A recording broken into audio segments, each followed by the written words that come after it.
GNC-548. It's Tuesday, February 2nd, and you're listening to the Geek News Central podcast, sponsored by GoDaddy.com. Geek News Central is a proud member of the Tech Podcast Network.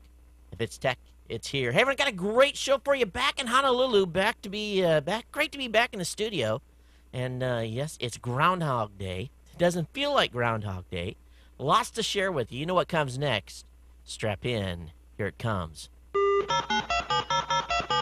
All right, people, I need a go, no-go for the Geek News Central podcast. Digital archive recorders. We're go fly. Microphone. We're go fly. Video feed. Go. Web browser. Go. RSS data stream aggregator. Go fly. Interflux Toddism suppressor. All right, I'm confused. Host readiness check. Welcome to the show. Welcome to the show. Voice ready confirmed. The Geek News Central podcast is a proud member of the Tech Podcast Network. If it's tech, it's here. All right, ladies and gentlemen, we are ready to go. Cue Todd in 5, Button, who's got the button? 4, There is no cause for alarm. 3, Everybody hold on to something. 2, Just press the button. 1. Aloha and welcome to the Geek News Central podcast, coming to you as live as it can be from the beautiful state of Hawaii via the Geek News Central studio overlooking Greater Oahu. Hey everyone, welcome to the show. Again, my name is Todd Cochran. Make sure you get over to geeknewscentral.com. Check out all the great content. Check out our archive podcast, available via the podcast link on the website. We want to welcome all the Ohana to the show. Hey, thanks for being here. Thanks for staying subscribed, being part of the family. And for those of you checking out the show for the very first time, hey, make sure that this isn't your last time checking out Geek News Central, because we got a lot of great content twice a week for you. I release the show every Tuesday and Friday morning. I record it live on Ustream every Monday and Thursday night. But 99.99999% of the listenership gets the show via audio, although increasing number of you are starting to actually download the show in a video format, which is blowing me away, considering it's about a 500 meg download when you do download it. But thanks for being here and being, again, part of the family. And, hey, if you are one of the listeners of 161 countries that tune into this show worldwide, we want to make sure you get signed up for our newsletter. Our newsletter contains everything that I'm going to talk about tonight. Links from audience members that have sent in via email or called in via our voicemail hotline. So get signed up for that newsletter. You'll find a link to that in the second column of the website at geeknewscentral.com. And, of course, you want to subscribe to the show. You'll find plenty of ways to subscribe right at the top of the website. Subscribe to the podcast via Zune, via iTunes, via regular RSS feed through one of your RSS aggregators or your mobile phone. That's the best way to get it. That way you'll never miss an episode here of the Geek News Central podcast. Wow, it's great to be back in Honolulu. When I flew out of Jacksonville Friday morning, got on the airplane really early. I think it was 6 o'clock in the morning. We landed in Chicago a couple hours later, and they had us at a gate like, I don't know, I've never had this happen at O'Hare before, but I was like a half mile from the terminal. Well, at least it felt like a half mile from the terminal. And I had a leather jacket on. I really didn't have a winter jacket on. And, man, when I got out of that airplane, it was like zero. And this thin Hawaiian blood did not do well to the walk to the terminal. And I was very happy to get on an airplane and heading to 85-degree weather, nice tropical breeze. It's just absolutely beautiful here. So those of you that have on the East Coast who've gotten slammed by the snowstorm over the weekend, those of you that are in sub-zero weather, I'm sorry. But payback is coming to me. I'm going to the Windy Cindy this weekend. We'll talk about that a little bit later. But I'll be wearing a different jacket when I go back to Chicago this time. So because of my trip to Chicago on Thursday night, and I leave Thursday night, I'm going to do a special show this week on Wednesday. So tonight's show is going to be being recorded. Then I'll do a Wednesday show, and it'll be released Thursday morning. So you're going to get them boom, boom, right in a row. Those of you on Ustream can come watch Wednesday night if you want to the show. So I encourage you to do that. But going to be very involved over the weekend. Excuse me. So really no time to do a show Friday. So it's going to be a very, very full weekend. And then I fly back to Honolulu Monday. So there'll be a regular show Monday night, of course, as scheduled. So don't worry about that. But going to be in Honolulu for a while. Don't think I'm going to be traveling too much, which is nice. At least maybe through the end of February. Knock on wood, if everything goes right. But as expected, got a little bit of a frog that all of a sudden has shown up. I don't know what the story here is.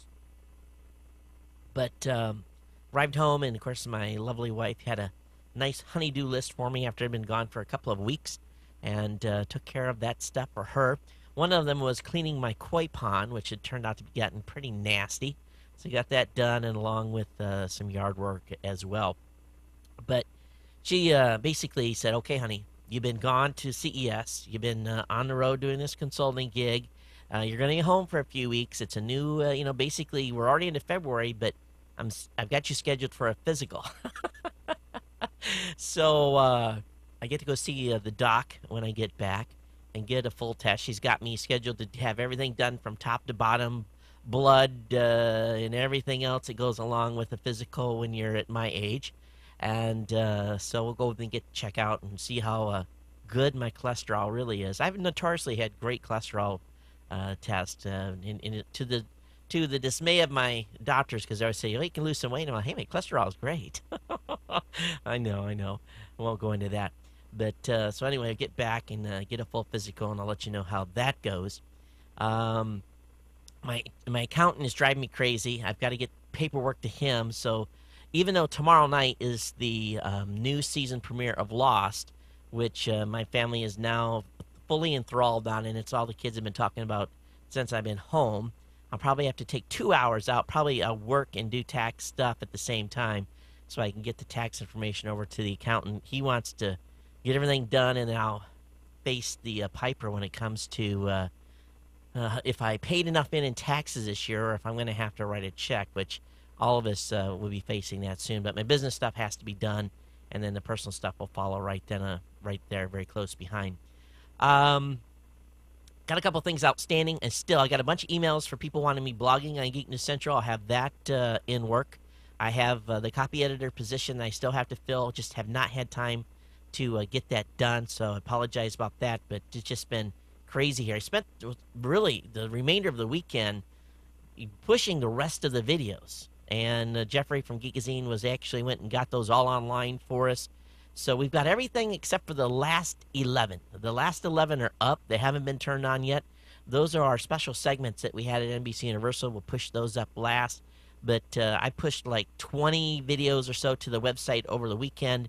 Hopefully I can get some more up. But I think I'm like halfway of actually getting them on Geek News Central. If you can't wait, I encourage you to go over to either YouTube or on Blip, and there'll be a link to it tonight in show notes on where you can go and sort through all the content we did from the Consumer Electronics Show. I think it's a record. I think we've got all the videos up in record time. Now, not posted to the website, of course, but the main thing was to get them up so they could start being consumed, and we'll have the full write-ups and everything on the websites here over the next, hopefully my goal is to have them done in a few weeks, if at all possible. But just a lot of work.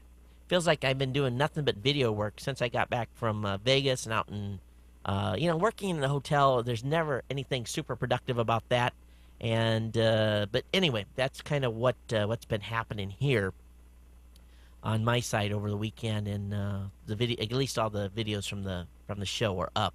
I'm on the hunt right now for a sponsor for South by Southwest. Really, it's I thought Vegas was expensive, but when I started pricing Actually, I already got approved for press credentials at South by Southwest, and that actually closed, I think today was the last day you could apply for those. I got that applied for, approved. I've tentatively reserved a room for South by Southwest, planning on a completely different content track for that event. Really going to build on some of the ideas from what we learned at CES to come up with some new ways to bring the content to you if I do go to South by Southwest. And again, it's a very expensive show. It's worse than, I'm really surprised. It costs more really hotel room wise than going to Vegas did this year for 8 days. And I would only be in Austin for like 5. So it's pretty ridiculous, to be honest with you. But anyway, that's on tap. And of course, South by Southwest happens in March. So I'll let you know as we get closer to that event whether or not I'm going to be going out. I don't know if I want to put myself through the same misery I have over the past month of getting all this content up, and that's the reason why we're going to go to a different format for this show. Okay,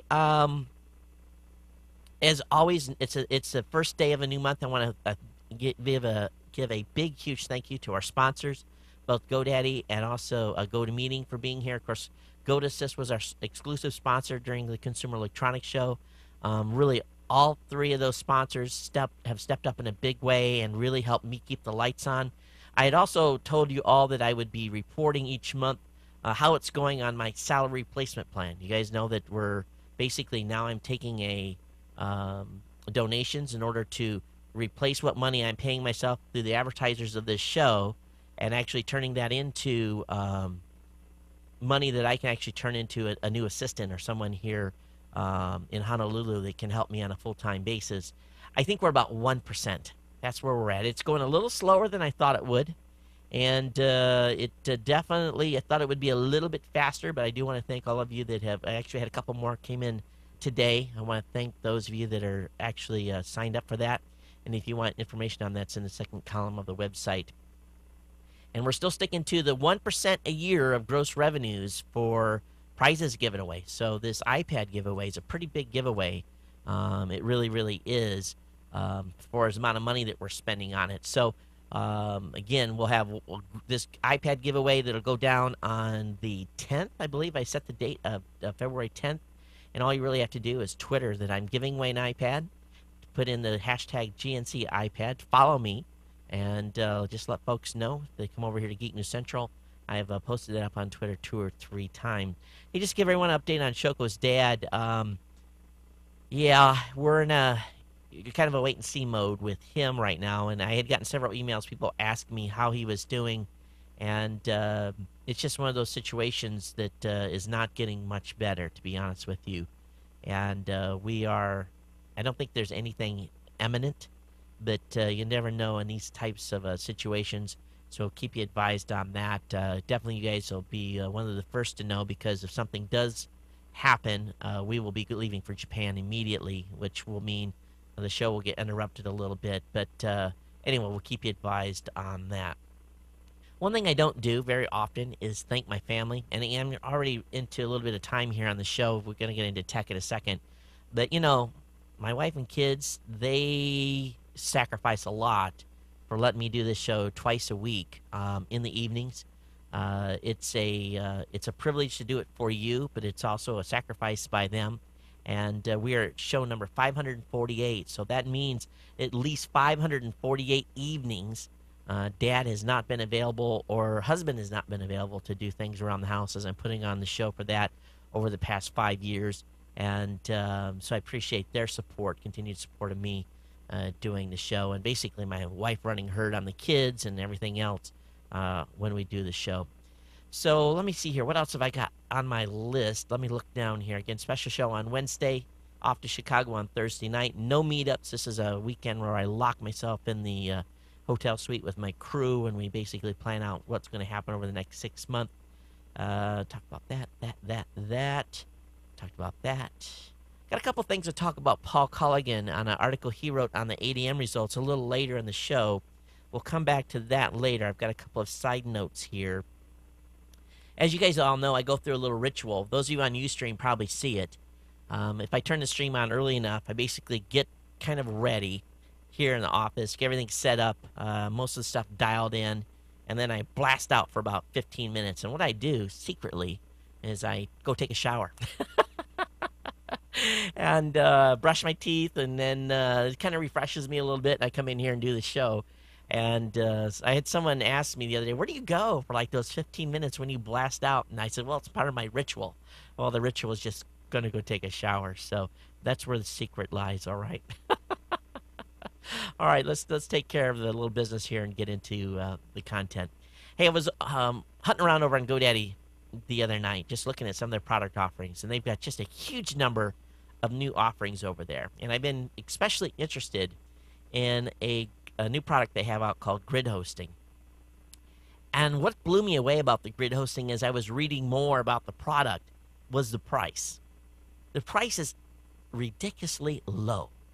And here's the key to this. If those of you that are running shared hosting accounts, if you're feeling that your site is not really performing the way it should, it needs a little more oomph, I encourage you to check out the grid hosting, because what it does, it automatically scales when your site needs a little more power, and you don't have to have a server background to run this. It just automatically kind of does this. And I signed up for an account. I'm putting a couple of domains over there, and I'm going to be trying it. So it's one of the new products that I guess they've had it for a while, but I just didn't realize it. And I wrote a little article up about it. I'll give you guys more information that goes on. But it's products like that, dedicated servers, virtual dedicated servers, shared hosting accounts, that when you are looking for a product to get online, really GoDaddy's the place to go. Longtime sponsor here of the show, and they really literally help keep the lights on. And I want you guys to, as you are looking for a product or looking to upgrade maybe a shared hosting account to something like a grid hosting account, keep me in mind when you get to that checkout counter, because I've got some great promo codes for you to use.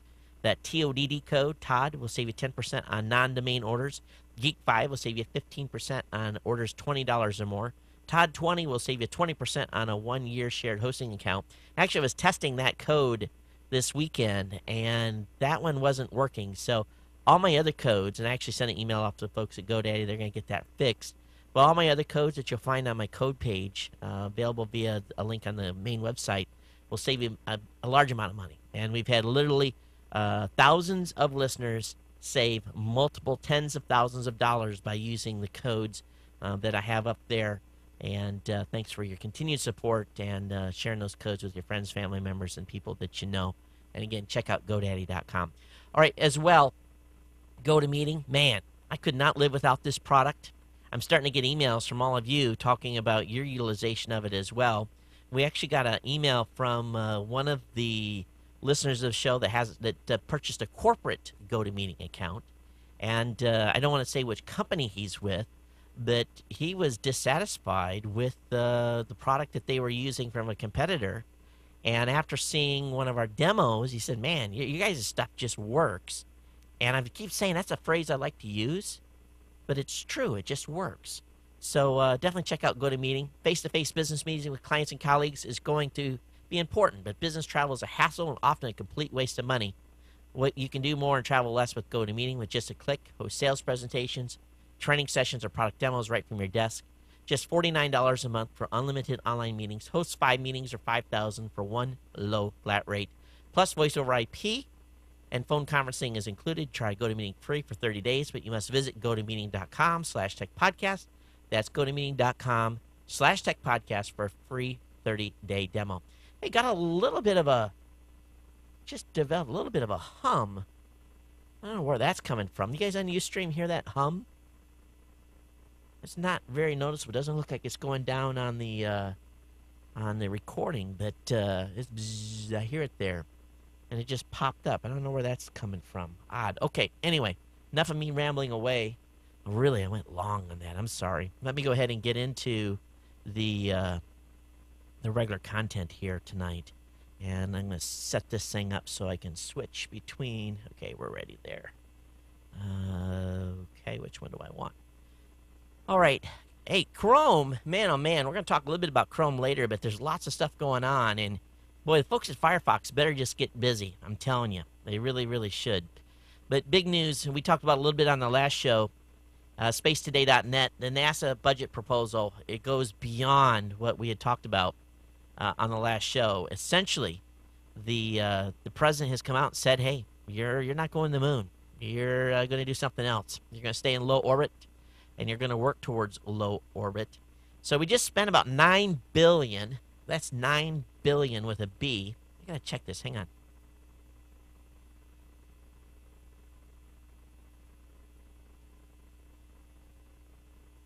I have no idea where that noise is coming from. Drive me crazy. $9 billion to as our initial march to get back to the moon that was set by President Bush, but it's not going to happen. We're not going back to the moon by 2020. Probably weren't going to meet that deadline anyway. And the budget would eliminate NASA's current goals of developing a heavy lift launch vehicle, and all of the Constellation programs are going to be shut down. They say they're going to spend another $3 billion to close these things out. The president say, hey, that's it. And you probably got contracts in place and stuff. So another $3 billion is going to go towards that, but realignment completely with NASA.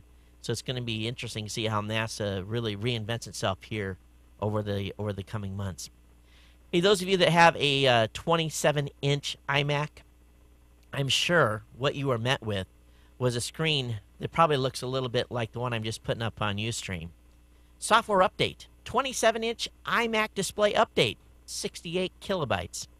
Well, apparently the folks, and this is over at Engadget, apparently Apple is continuing to have issues with the 27-inch iMac, and it's rumors are saying that they have actually shut down the actual product line completely, and they're trying to figure this out and get this fixed. So if you've got a 27-inch iMac, I'd love to hear from you. Have you had any problems? Is your machine working okay for you?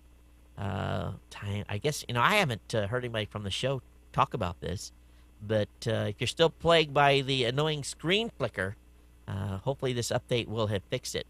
One thing that I'm really excited about right now is Samsung has announced that they're going to be releasing a 3.3-inch AMOLED display.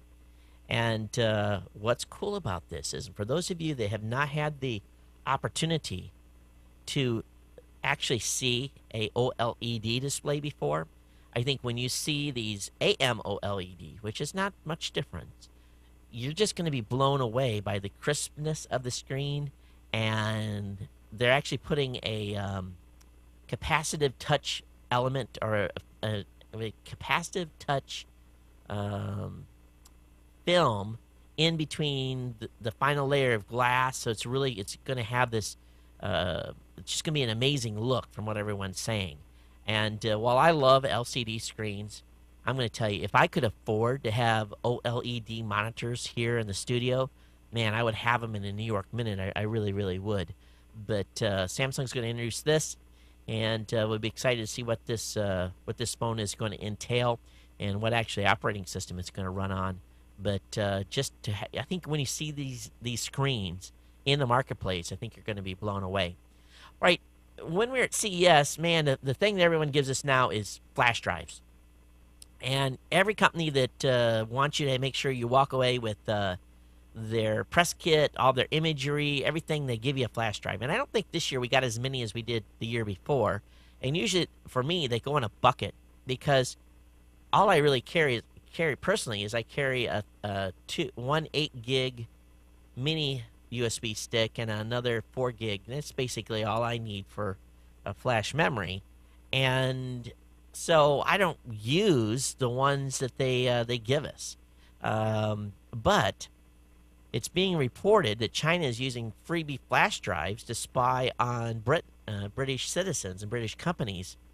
UK security agency MI5. Now, this is, that's basically like saying the CIA is basically saying they've issued a warning. And again, this is UK security agency MI5 has issued a warning regarding freebie flash drives and cameras. Apparently, Chinese companies and or governmental spies are handing them out to UK businessmen in hope of infecting their computers with Trojans and gaining access to corporate secrets. Now, I know that the U.S. government has banned the use of USB drives on a lot of governmental machines, and we heard about that earlier in the year. Now, I don't know if this has anything to do with it, but, people love getting free stuff. And all they really do, these get handed out and they use them on their machine and they get infected. I think it's worse than that. I think that what we have seen is actual drives that have been, in regular commercial packaging that have, in previous instances, had a virus or something on it. But right now, they're specifically targeting these guys and giving them free flash drives to infect their machines. So, pretty scary stuff there. It really, really is. And once one of these worms gets in a machine and gets in a corporate network, they're owned. So how long before corporate America completely goes the way of the U.S. government and basically banning the utilization of USB drives? But then again, how many different types of storage devices do we have today? We've got hard drives, external hard drives. We've got all kinds of different types of memory. Who knows? And not only that, gateways into our machines now can come via our phone, portable media devices, you name it. There's just a lot of ways in, and a lot of different ways for those Trojans and viruses to ride along and basically kind of sneaker net in via different media as well. So anyway, we'll keep you advised on that. And the big warning again. This was on BBC and also on a variety of different websites. Heard about this teen science project that has achieved a new world record? Well, this teen science fair project was able to send a text message from 1,000 feet underground. 16-year-old Alexander Kendrick put together a low-frequency radio which allowed for the transmission of text messages from caves nearly 1,000 feet underground. And I think for the most of us, we're lucky if our cell phone gets coverage when we're driving around these days, let alone being able to send a text message with his cell phone for 1,000 feet underground. But I guess he updated his Twitter account, which to me, in this report, makes me go, I don't know about that. But anyway, they were able to send a message. Got a pretty cool picture here on the website. And this is not the first time someone has done an underground. Basically, he has a big antenna that he hand built, and it doesn't look like anything that would be able to penetrate from 1,000 feet underground, but it did, and so he's been given a pretty big award on this. So it actually has a world record for the deepest transmission underground. So pretty cool stuff there. How many? I'm not a big jewelry wearer. I don't wear too much jewelry at all, and but today, and I have to show you guys this. Those of you on Ustream, you guys can check this out. Let me bring this up. And I'm a sucker for anything that is, mechanical. This is a gear ring, and it's really what it is. It states it's a ring that has got gears in it, and it's totally cool. And it's definitely for the nerds out there. And I showed my wife this, and she's like, "You want me to buy that for you?" I said, "Honey, I never asked for any jewelry." She goes, "I would not let you wear that with me." But I think the geeks out there, some of you will really like that. So anyway, I thought I'd share that up. I want to talk about an article that Paul Colligan wrote, and I said I would talk a little bit about this when I was introducing the show tonight. Paul wrote an article, and I'm not surprised that what he wrote. Paul is big on a basically pay model, premium model. Everything Paul does is on a premium model. You can't get into any of his sessions that he does largely online unless you pony up some cash. And Paul was in on the call, on the ADM call, and I hope many of you went over to blog.blueberry.com and watched the video and actually looked at the slides from that Consumer Attitudes on Podcast Advertising, and that many of you from this show participated in.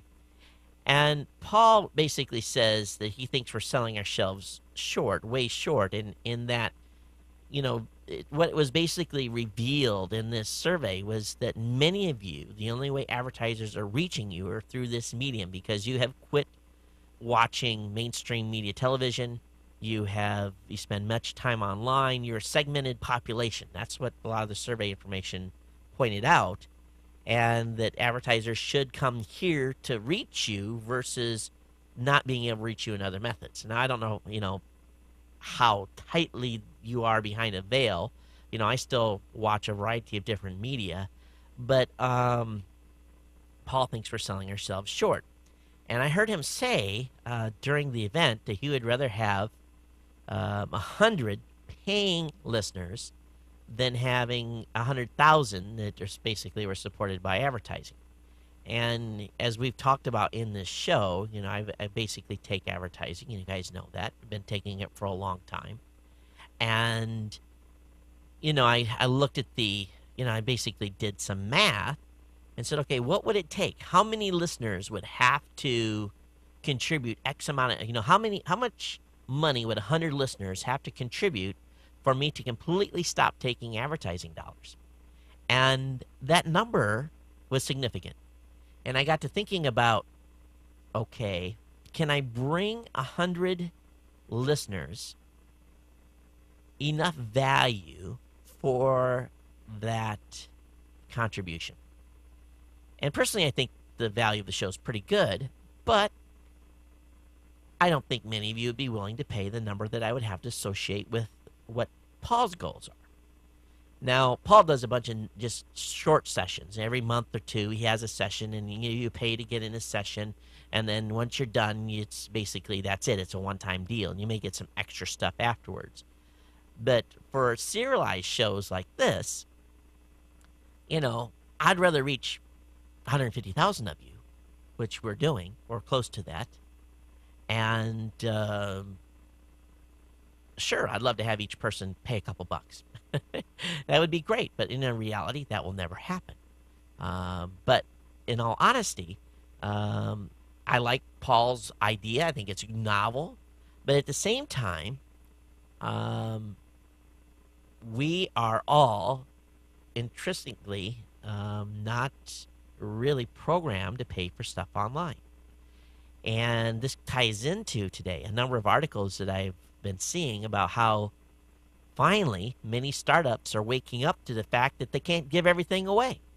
And people are predicting that within a year or two that many of us are going to be paying Twitter and we're going to be paying Facebook for the privilege to use their services through a premium subscription model.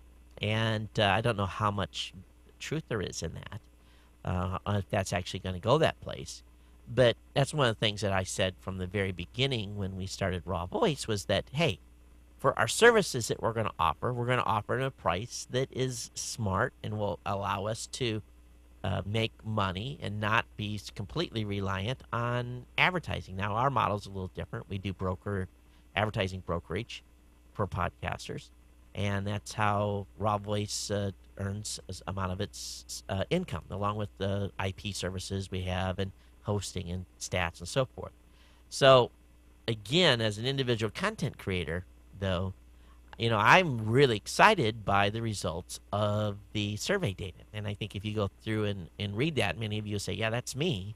But at the same point, I don't think Paul's model works very well across many shows. Many of you, if the survey results are right, listen to 9, 10, 11, 12 different shows each month or each week. And, if 12 shows each ask you to pitch in X number of dollars, you'd be like, hey, that's my cable bill. And, I've got a cable bill. Can I replace my cable bill with you guys? Maybe not. So, again, it's a value. It's one of those things that it'll work for a few people, but not a lot. Hey, one thing I did want to mention, we're soft launching techpodcast.tv. I have only got just a couple of things up on there. It's really not ready to go, but I thought I would share that with you guys here on the show tonight. You guys can go over there to techpodcast.tv and take a peek and look at that website design. We're actually going to be releasing that template to the public domain on WordPress plugins or WordPress template plugins here shortly.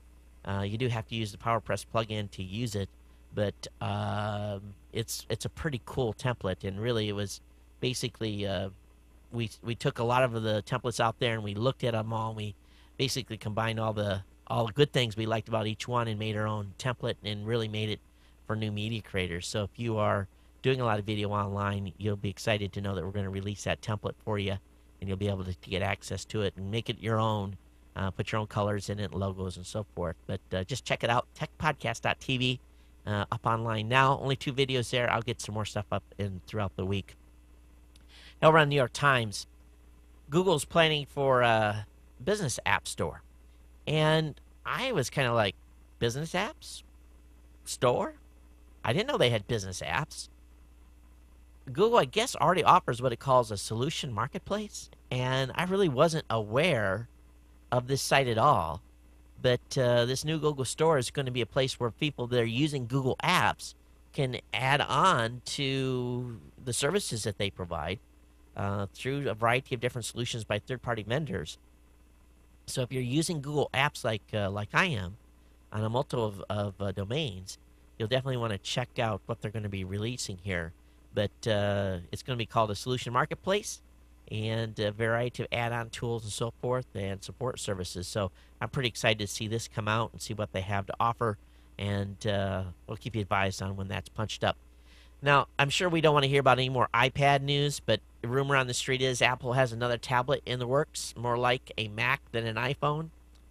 Yeah, TechCrunch. I think they just wrote this article to get another 100,000 page views by the Mac fanboys. But it's been circulated that Apple may have two different sizes for the screen of the device. Some said the device was as small as 7 inches, others saying it would go up to 10.6. The actual size of the iPad is 9.7. But the information that the folks at TechCrunch are hearing is that the tablet may be as big as 15.4, and it currently uses for one version of the MacBook Pro. So we'll see what happens there. Another thing, too, is some folks actually got a hold of some of the parts that are actually being used to build the iPad, and sure enough, it's been manufactured in such a way. And I didn't know you could actually go online and order this stuff, but I guess you can. And I don't know how they got it. I'd like to know how. I'd like to have that answered for me.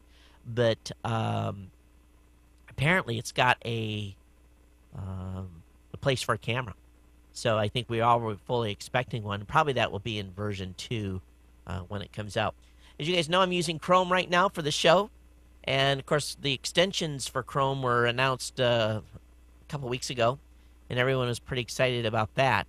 But we did a special on Tech Podcast Roundtable several months ago talking about Grease Monkey scripts.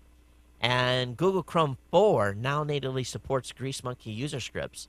And this is exciting because there's just literally tens of thousands of Grease Monkey scripts out there.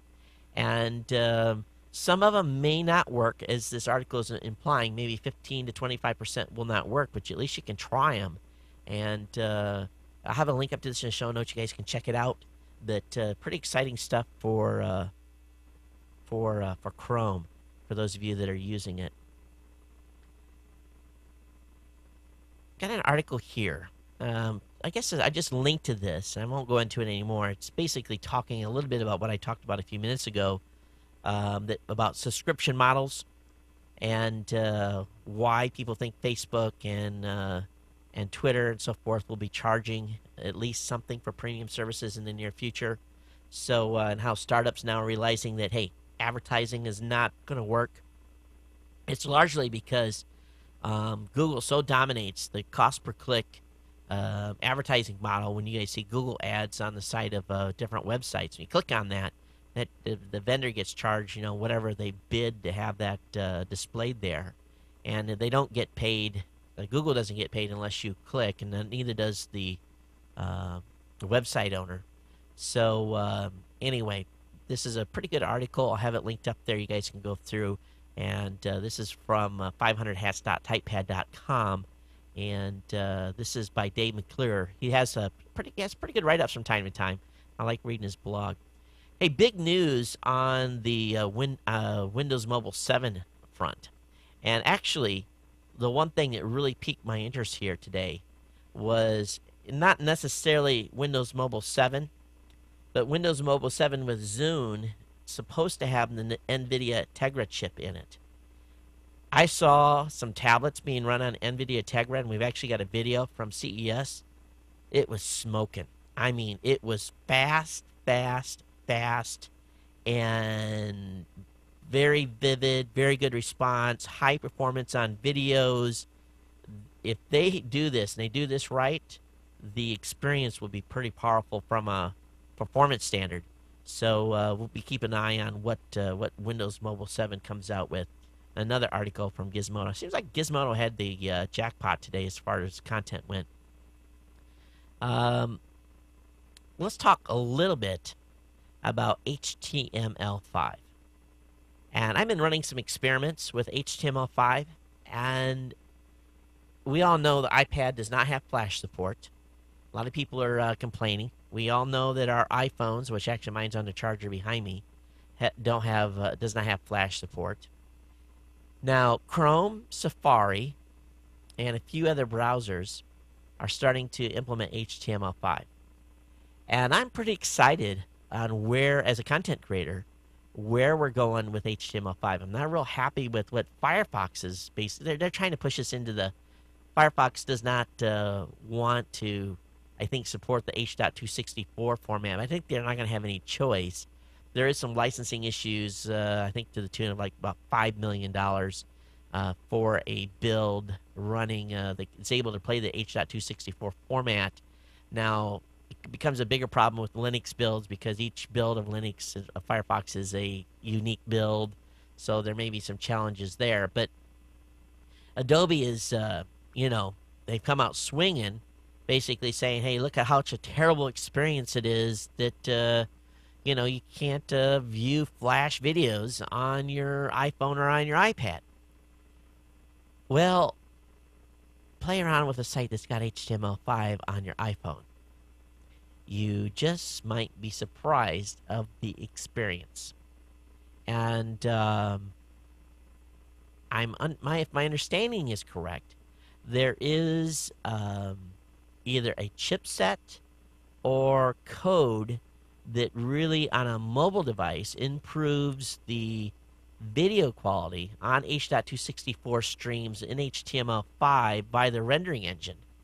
And the experience is pretty good. Now, the best way to do it, and I think if you go over to YouTube on Chrome, you may actually have an HTML5 experience. I don't know if they've converted everything or not. I'll have to take a look at the source on the web pages. But just like podcasting, the HTML5 implementation of audio and video playback is real simple. It's just a simple little enclosure tag on beyond simple. Just do if you guys want to check it out, do a Google search for HTML5 video and implementation or something like that, and you'll find the tag that has to be used. And it really is going to make it easy for anyone to really make their websites HTML5 compatible. Obviously, Internet Explorer is not there yet, even though the Microsoft team has promised to get us there. Firefox, maybe the next version. Chrome and Safari are good to go right now, but the experience is pretty good. It really, really is. And I won't go into any more details on this, but I think we're going to be investing some time, code time, on HTML5 stuff here in a big way. Just make for a better experience. All right, one-on-one with an astronaut currently in space. There's a good article, a good interview over on the New York Times talking about the experience that one of the astronauts have had. His talking about his twittering, talking about real-time reporting of what's going on in space. If you haven't been following the Twitter account, you should do so, the NASA Twitter account. And I'll have this linked up in the show notes, but this is a great interview talking about what's going on in space and some of the challenges they have with accessing the internet and using voice IP, which is pretty cool if you think about that voice IP connection, telephone connection from space. It makes a lot of sense. It really does, and some pretty good pictures here as well. All right, over on Wall Street Journal, new Mozilla email is easier to use, but not easy enough. You guys know I use Thunderbird, and I only use Outlook for one email account, and it's because I have to, because of the way it connects to get the actual email. But Thunderbird is, for me, the email application of choice. Many of you go online, use webmail. I'm still just call me old-fashioned. I still like having all my email downloaded and having a hard copy available wherever and whenever. The web-based stuff is good, but it's just, for me, it's not fast enough with the volume of email I do. Just flying 9.5 hours back from Chicago to Honolulu, I landed and there was 132 messages waiting for me. Now, granted, about 90 to 100 of those were just deleted. But the other ones needed to be responded to. And what I often do is if I'm busy, I'll wait till I get on the airplane and I'll answer a bunch of email on the airplane and then sync up when I land, when I have access again. But Thunderbird, the new version of Thunderbird 3.0 is, I guess, right around the corner. And it talks about some of the new improvements to Thunderbird 3.0 and some of the likes and dislikes. I'm excited to see this come out. And this was off my radar completely. And I'm going to go look and see if they've got a beta version. That's kind of scary, beta with your email. But here's the beauty. I'm using IMAP. So even if my email client gets totally trashed and I run a beta and something gets jacked up, as long as it doesn't delete the email, it's still available on Google, because I sync back and forth, and I can use multiple computers. Now, here's a product that I found out about over the weekend that if you're really worried about using a new email client, Backupify, BACKUPIFY.com. It'll back up Gmail, Twitter, Facebook, Flickr, Picasa, Hotmail, Yahoo, just a whole bunch, and it's free right now. Go get it, backupify.com. Pretty stoked about. Now, it takes a little while for them to download everything you have, and they've had a big influx of listeners, and I probably just sent about 1,000 of you over there right now. But this is a cool service. What I like about it is it's backing up all my tweets, backing up everyone I follow, backupify.com. Now, then when they go pay, I think it's going to be like $60 or $69 a year. But right now it's free, so go over there and get signed up. But it backs up like 12 or 13 different social networks and email accounts, so it's really, really cool. So definitely check it out. All right, let me look here. How we doing for time? Yeah, we're doing okay. And let me double check what's going on here. Okay, good. All right, over in Ars Technica, even though I'm giving away an iPad, I'm really waiting for the Google version. There's some hints that Google, let me see if I got the cart before the horse here. I got to go down and find where I actually was supposed to actually talk about this. I jumped the shark here. Hang on a second. Here we go. Let me actually copy and put this up in the website. The Google tablet UI and concept pictures have me pretty excited. And here we go. There you guys can see it on Ustream. This is a concept picture provided by Google. And, kind of a interesting concept for, running Google apps and so forth. Definitely with the Chrome layout and so forth. What do you guys think? You guys going to wait for the iPad, or are you guys going to jump on board the possible Google tablet that may be forthcoming? Gives you a reason to pause for a few minutes, doesn't it? Okay. All right, the iPad SDK holds hints of video calls and handwriting. So as the programmers have jumped into the actual SDK of the iPad, it should not be surprising. If you want to use this tablet, you should be able to write on it, right? So there's a hint of that forthcoming, and also a hint of video calls. It makes perfect sense. That's what I think I would use it for, is doing video calls, especially if you can see the other person. They can see you, it's, walk around. That's, to me, it seems like just a natural extension, because who wants to sit at their computer desk and talk with somebody online? Wouldn't you rather just go to an easy chair, and you don't necessarily have to have a laptop, right? Just have this thing and point it at you, and you can see them tied into a telephone service, or voice IP service. I think that's the way to go. Skype. So we'll see what happens there. Hey, this is something that kind of made me go, uh-oh. And actually, I can't go into some of the things that Raw Voice we're thinking about doing, but a new regulatory battle brewing over ISP classification. The FCC is considering making any internet-based company that offers a voice application, giving them an ISP classification. I thought, whoa. That means if you have any type of voice application, voice app, and you make that available through an interface, you're going to have to follow some of the same rules as standard ISPs do. And there's, it's probably not that big of a deal, but really what it boils down to, and actually maybe a good thing as well, no snooping, no listening, no digging into accounts, because ISPs legally, without a warrant, are not supposed to monitor or filter or censor any of the content. They're not allowed to stop you from visiting whatever illegal website you may go to. And I'm not saying that you are, but the internet service providers are not culpable. They're not to be held, because they don't do that, they can't be sued.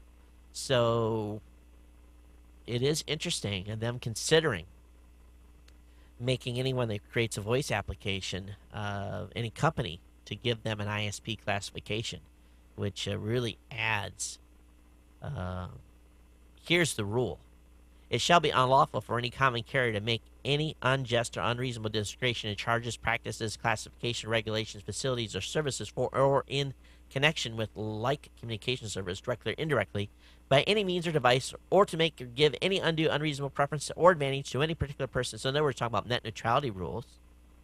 And, wow, could be very, very curious. We'll see what happens with this. But, some FCC really reaching out there, extending their tentacles a little bit. Those of you that have been following what's going on with the Hadron Collider, lots of stuff going on. And boy, I tell you, it could get real exciting over there soon. They're ramping up power, ramping up experiments. The race for the Higgs, signal, or whatever you want to call it, the detection, the Higgs boson, is on. Talking about the use of software and all this other stuff. Lots of cool update information. I'll have that linked up for you in the show notes if you're interested in that portion. Oh, by the way, now, I'm going to be in Chicago during the Super Bowl, and we'll probably turn the TV on there in the hotel room and watch the game. But U.S. Code Title 17, Chapter 1, Section 10 is called the Limitation of Exclusive Rights. This is an exemption of certain performance and displays and lays out 12 of these exemptions to copyright restrictions. Did you know if you have a TV that is 55 inches or larger, you host a Super Bowl party, did you know that you may violate copyright law? TV broadcasts and movie showings can only be displayed as long as no such audiovisual device has a diagonal screen greater than 55 inches, and any audio portion of the performance or display is communicated by means of a total of not more than 6 loudspeakers. So if you have a home surround system, which generally has more than 6 loudspeakers, and you have a television that's larger than 55 inches, the NFL can come in and shut you down. This is ridiculous. How many, maybe that's the reason why when you go into sports bars, they don't have really big TVs. They have a lot of TVs and a lot of different channels, but no big ones. Nothing over, 55 inches. That's the rule. So if you're having a sports, hey, don't advertise. If you've got a 60-inch TV, tell all your friends you're going to be, watching the game on the 40-inch. Oh, my goodness. So who you for, Colts or Saints? I'm for neither. I didn't even actually know who was playing until 2 or 3 days ago. Oh, gosh. All right. Hacking cable modems for fun, profit time, or jail time. All of the above. Well, this is a new one. Matthew Delroy, 26-year-old with a business plan. So he was selling hacked cable modems. He was kind of doing it on the lowdown initially. But then he started advertising on Craigslist, then got even real bold and put them up on eBay. He had a website that was social SEO. Basically, they had the search engine optimized to look for hacked cable modems, hacked TV sets, and so forth. And you can imagine that the FBI was not interested in buying a couple of these from him. But when they did, they arrested him at his home. He is charged with wire fraud and conspiracy to commit wire fraud. Each charge carries a maximum of 20 years in jail and a $250,000 fine. So not a good business plan to advertise illegal services on the internet in that way. I'm sorry. He may have been a great hacker. He may have been a very smart engineer. He may have had a thriving business.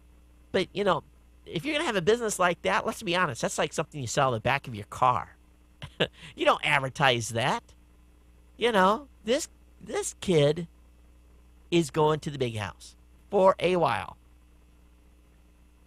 Can you believe this? This is the second guy. They're going after folks in a big way. Guys, we talked about someone else that got arrested here recently.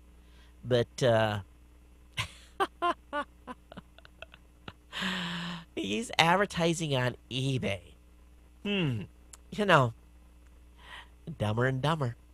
It's just we'll have to put him in for the knucklehead of the month award for sure.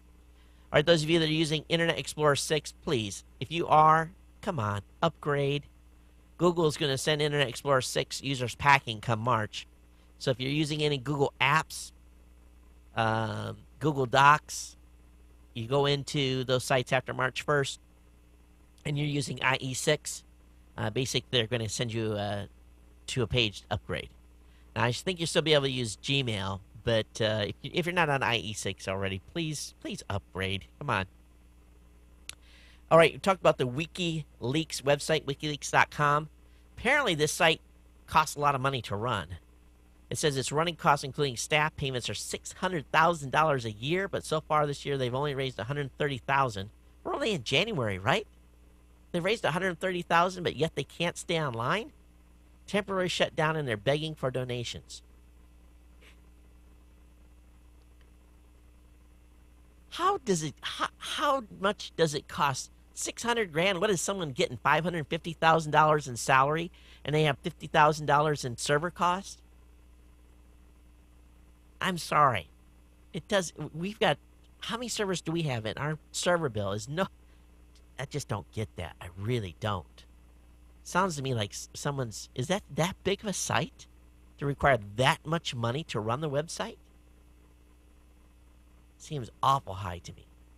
All right, CBS has sold out of Super Bowl ads. Some top $3 million. And so, of course, that's probably one of the biggest things of the Super Bowl. And they've declined to reveal total ad revenue.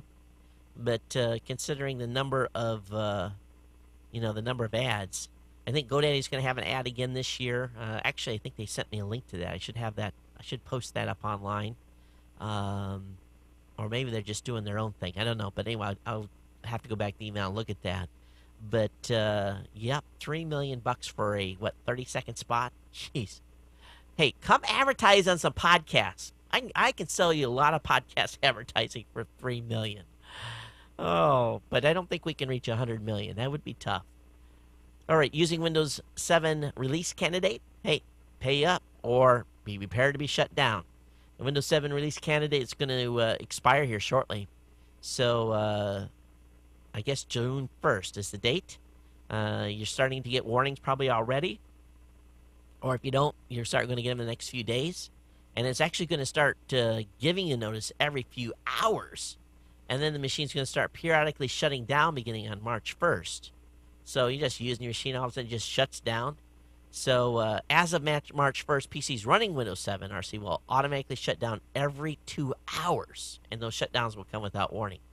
Pay up, folks. It's a good upgrade. It really is. If you're using it, pay for it. All right, news.com prevents falsely accused grandmother of getting kicked off the internet by the MPAA. Apparently, this gal was had an ISP that was Quest, and Quest has signed on to the 3 strikes rule. This shocks me. I didn't even know that any U.S. vendors were doing this. But apparently Quest was threatening to kick her off the internet because they said she had done file sharing at least 3 times. And this is just an old grandma that was doing stuff online. But she says, hey, I've never used file sharing. And it was just warnings that Quest was sending her. And but News.com got involved and highlighted her issue. And she's been saved by by News.com. But what if News.com would not have come out and basically got some spotlight shine on this lady. She would have been without. She actually works from her home. She's a recruiter, and so she said losing her internet access would have been devastating. But the only way she got Quest to back down was because News.com became interested in the story and convinced Quest to look deeper. And there was no one where she could appeal any of these accusations to at Quest, and no official process to respond to the bogus claims of the MPAA. If you're going to be accused, aren't you in this country? Aren't you innocent until proven guilty? Shouldn't that? I don't get it. I really don't. this is scary. It really, really is. That they can say, oh, you're file sharing. That's your first warning. Oh, you're file sharing. That's your warning 2. Oh, you're file sharing. It's your warning 3. Boom, you're done. You're off. And no way to respond, no way to defend yourself. Sounds like a class action lawsuit process for me. All right, Amazon, Macmillan were fighting over ebook prices over the weekend. Amazon removed the Macmillan titles, and then it caved in to higher prices. So expect to pay between $15 and up for Macmillan books now on if you're looking at ebooks versus the $6.95 or $7.95 you were paying before. Guess I just won't be buying too many Macmillan books on Amazon, that's for sure. Okay.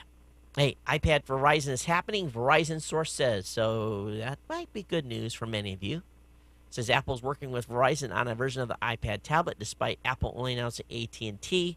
And this is according to Fox News Channel Clayton Morris, who just spoke with a Verizon source. I've seen several articles saying that they don't trust this reporting by Fox, so only time will tell. This was on Silicon Alley Insider. All right, last couple of articles here. So what's next for Apple, folks? What do you think they're going to do? And I think their next logical step is to take iTunes online. And Wired has a good article over on their Epicenter website talking about Apple's next revolutionary product will be iTunes, but not iTunes in the sense that we know it now, but being able to go to an online website and actually buy stuff and interact. So I think probably this makes sense. We've talked a little bit about this on the show already, and many of us agree that we don't like basically the way iTunes has been developed and continues to make it very difficult to find new media content. It'll be definitely difficult to find books. Just imagine being made a favorite book on iTunes. Can you imagine the power in that? You thought Oprah was powerful? Imagine when someone opens their iTunes product up and right up here says suggested books to buy, and iTunes makes you a highlighted book. Just by having that access has millions of dollars worth of advertising.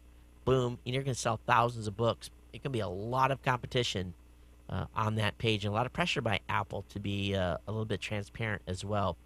All right, over on ZDNet, Google, Chrome have stale usage share from IE and Firefox.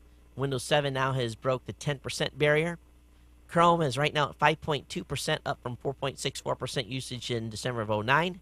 Internet Explorer is at 62.18, down from 62.69. That's not very much difference. Firefox, though, on the other hand, 24.41, down from 24.61 in December 2009. So Chrome is just making a little bit of an impact here.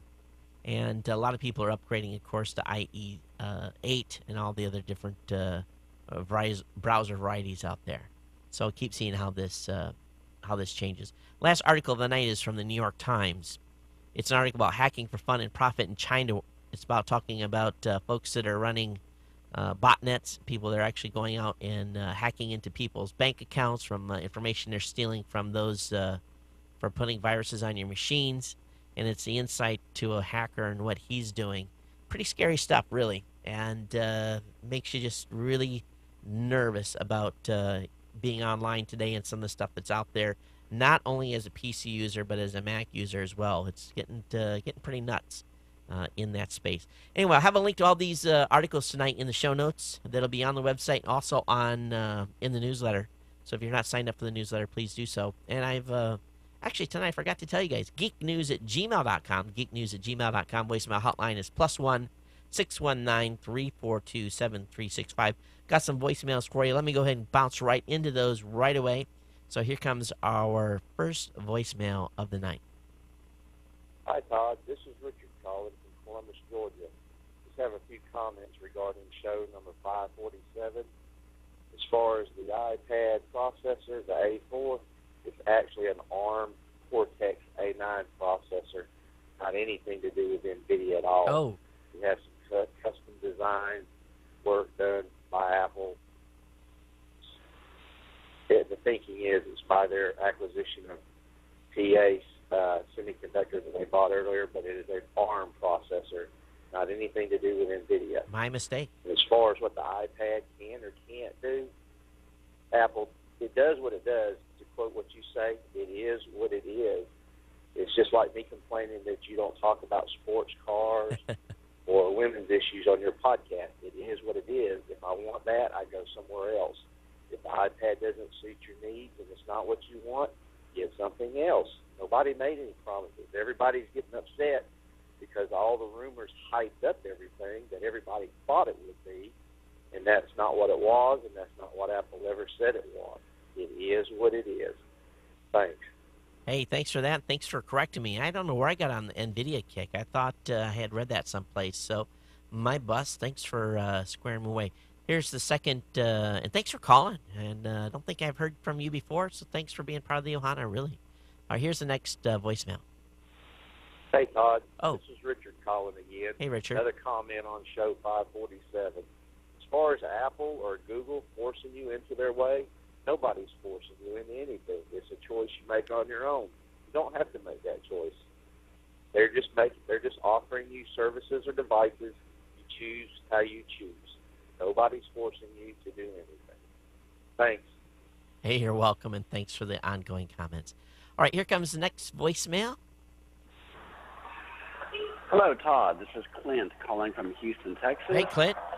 As for what I make of the iPad, I don't know what to make of it, except that it does seem to be somewhat lacking in features, lacking in expectations that people had for it. Therefore, like I said, I don't know what to make of it. However, an iPad was seen last night on the Grammy Awards presentations. Very interesting. I enjoyed the podcast. Have a great day. Bye-bye. Hey, thanks, Clint. And I think we're all trying to get our brains around exactly what this is going to mean to the entire space and, how it can change things. I don't know. I'm not convinced yet that it's going to be a groundbreaking device, but I could be wrong. All right, let's go ahead and get in the email here real quick. I want to thank Suzabel and a number of others who actually sent me some advice on my 20-year-old.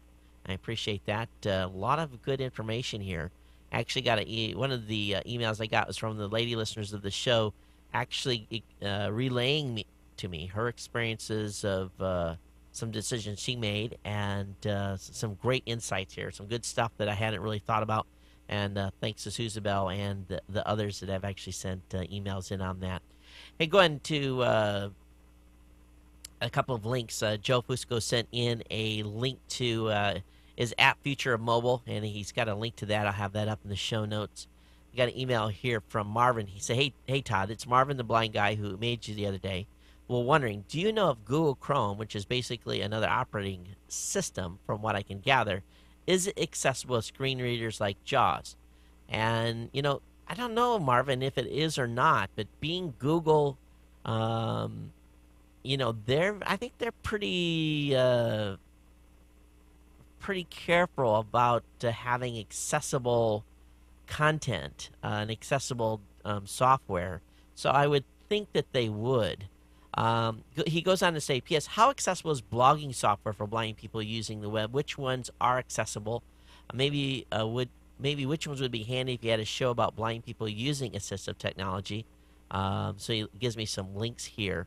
P.S. Now, can you help me out with a Windows Vista problem? Well, let me answer the.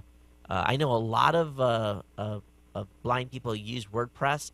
I don't know exactly if they use any additional plugins or not. We've got some listeners of the show that are vision impaired. That are bloggers and actually new media creators as well. So let's see if I can get an answer from them. Which blogging application is the best? Best thing maybe to do is maybe I'll just give you an account over on Geek News Central. You can log in and see how accessible it actually is from behind the firewall, I guess for say. Or you can actually go over to WordPress.org and sign up for a free account over there. And give that a try, and it doesn't hurt to give it a see how far you can get in, if you can actually navigate it with JAWS or not. Going to your Windows Vista problem, he said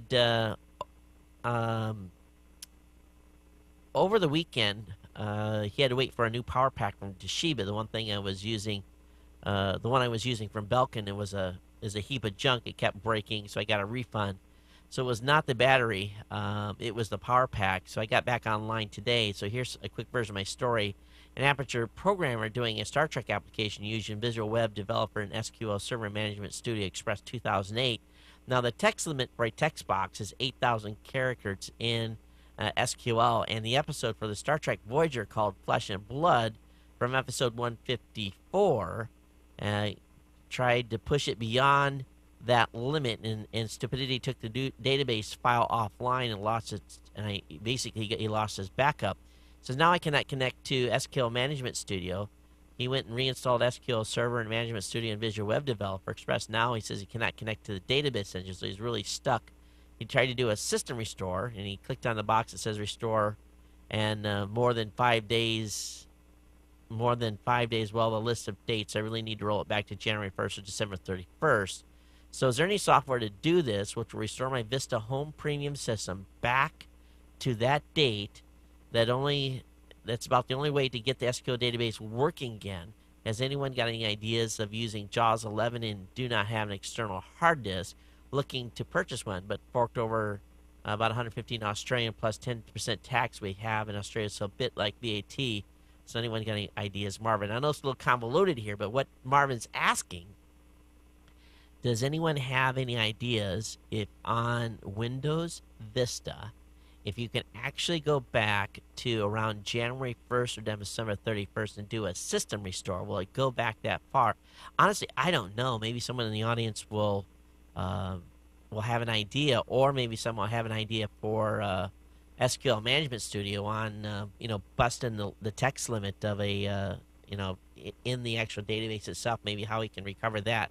If anyone has any ideas, send me an email. I can connect you with Marvin directly. Marvin, we'll see if we can get someone to help you. I take it you're down in Australia. Where are you at in Australia? Maybe we got some listeners down there. Maybe we can hook you up with one of the listeners down there as well. And thanks for the email. Got an email from Andrew, one of the longtime listeners show, Andrew Darlow. He says, "Hey, Todd, I was just watching Fox News and saw this report about ethanol from Government Waste Paper Heaven knows." I was just watching Fox News and saw this report about ethanol. It's from Government Waste Paper Heaven. Knows Washington creates a lot of paper. Maybe everyone needs a Kindle or an iPad. Andrew, did you write this when you just woke up, dude? I think you wrote it like I write. Anyway, he's providing me a link here. I think you asked for our site URLs when we send in articles. I'd like to include one. Here's one of mine, and it's over at imagingbuffet.com. So apparently, this is a report about ethanol and from the Government Waste Paper. Okay, so anyway, we'll have this linked up in the show notes. Got an email from Ian. He says, "Hey, follow the following references on the register. It appears that some laptop users are having battery issues after installing Windows 7. Some have even reported that their batteries are permanently damaged, necessitating replacement." And this is a TechNet article around Microsoft. I have this linked up in the show notes. Got another email from Andrew. "Hey, Todd, hope all well. Great work at CS. I just saw this very cool demo come out before the iPad announcement. And let's see, what was this actually about? About an iSlate tablet for future print. I have that linked up in the show notes." And he said, "Here's a pretty good hands-on review of the iPad." So I've got another link there to put up. Got an email. Actually, that's it. That's it for email today. So, everyone, thanks for dropping emails, geeknews@gmail.com, and calling in the voicemail hotline at +1 619 342 7365. Don't forget, I'll have a show for you on Wednesday night. So that'll be a live show Wednesday night, released on Thursday morning. Get this show downloaded and share it with your friends and family members, people that you know, people you work with. Spread Geek News Central far and wide. We're trying to build the audience here to go over 250,000 people by the end of the year. That's my goal number for reach for subscribers to the podcast. So everything you guys do to help spread the news about this show is greatly appreciated. Thanks for being with me today. And those of you on Ustream, thanks for hanging out with me as well. I definitely appreciate it. I'll be on here on Ustream after the show closes to hang out with you folks for a little while. geeknews@gmail.com, geeknews@gmail.com, voicemail hotline +1 619 342 7365. We'll see you the next go around, everyone. Take care and aloha.